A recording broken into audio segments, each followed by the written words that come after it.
Assalamu alaikum wa rahmatullahi wa barakatuh to my Muslim brothers and sisters, and greetings to all the non-Muslims who are watching this video. My name is Fadi, is my Muslim name, and my original name is Frederick, and I live in Finland with my parents. Basically, I just wanted to tell you about my conversion, the whole story. So let me start with the basics. As I said, I live with my parents. It's a Christian Protestant family, but we've never really been religious. And I've been an atheist as long as I can remember. I mean, before I converted to Islam. So I converted to Islam on 18th May 2006.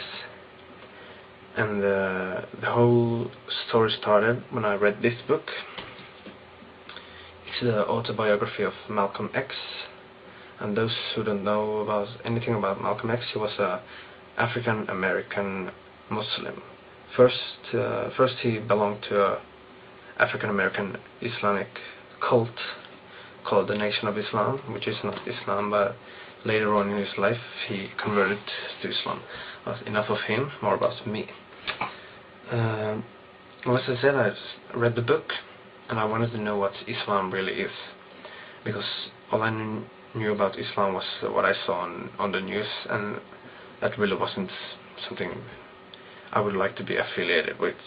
Well, anyway, I started to look on into Islam through the internet and a few books, and including this Swedish translation of the Qur'an. I read this, and it's kind of funny because it's very old language, and you can't really understand anything, but it still felt like powerful. This is not a language of man, even though it's in Swedish. It's just a translation. But anyway, enough of that.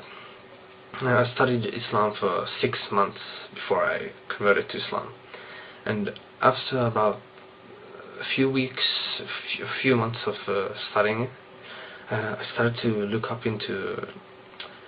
the scientific and mathematical miracles of the Qur'an, and I started thinking to myself, that's how if people say that Prophet Muhammad ﷺ would have wrote this book, how is it possible that he knew things that we have just discovered 10 years ago? So that's when I started thinking that this must be God's